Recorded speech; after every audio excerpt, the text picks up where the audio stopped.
Hello guys, Baltic Dragon here, and welcome to this short guide for the new Raven 1 Dominant Fury campaign. So this is going to be a prequel to the original Raven 1, based on a novel by Kevin Miller, who was also taking part in the development of this installment, and also with Vincent Giallo from the Fighter Pilot podcast. So both of them flew the Legacy Hornet, and each of them has around 3,000 hours in the jet, plus Giallo is a former Top Gun instructor. Okay, so let's get started on the specifics of a campaign. So you have a ReadMe file that is included with the campaign, and there you'll find all the most important things you need to know before flying, not to make too many mistakes. And I'll go through those things now in this video to hopefully help you get better prepared for flying with the Ravens. So first, the requirements. You will need the F-18C Hornet, you will need the Syria map, and you will need the supercarrier for the campaign to work.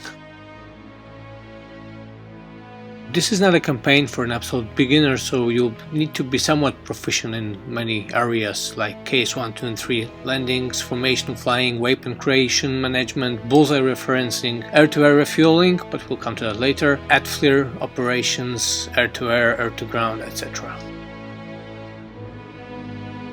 As in previous Raven 1 campaign, your wingman will not be a stock DCS wingman, but you will control him via the F10 radio menu, like you can see here.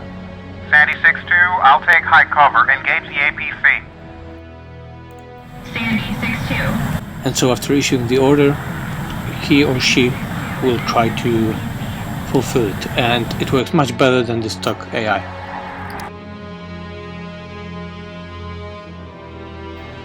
Proper radio use is one of the most difficult parts of my campaigns because they follow realistic procedures, and here you have to check the correct frequencies and channels, set them up in your cockpit, and only after you do that correctly, so in a correct frequency or correct channel, the audio played from other assets will be heard, like here.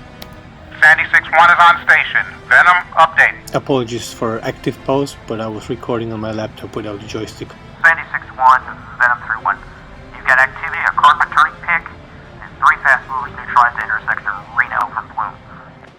Another very important thing is to go to the options, to the gameplay menu, and over there tick off the easy communications options. The campaign will not work correctly with easy comms on, so you have to do the heavy lifting with the radios. Now the Kneeboard is going to be a very important tool at your disposal. Gives you all the information that you may need about the radio frequencies, the TACAN stations. Also, as you can see here, some of the daily changing code words that are super important for communications.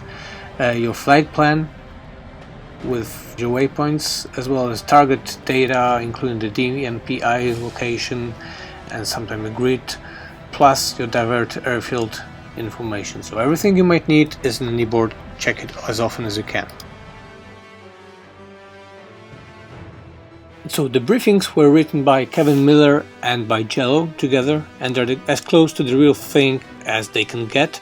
Make sure to read them carefully, even though they have lots of difficult lingo, but they are crucial for the mission success.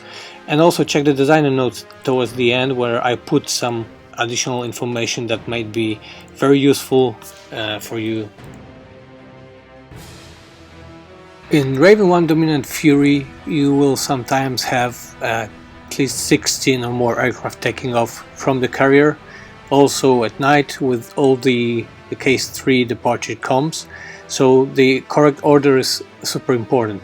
That's why this time you will get the notification from the taxi director, also information to which CAT to go to be on schedule and on time. Don't worry, air-to-air refueling won't be mandatory. You will be able to load a mission wherever it is necessary to refuel, and some missions will take up to 3 hours, so it will be important to be able to skip time a little bit.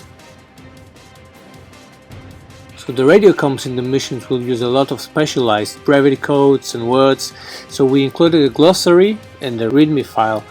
Make sure to check it out before the missions or during the mission if you don't understand something.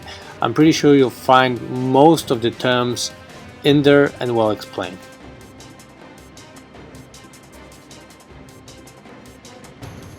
And that's about it. I hope you enjoyed this little introduction, and I hope you will enjoy the Raven 1 Dominant Fury campaign. Thank you for watching.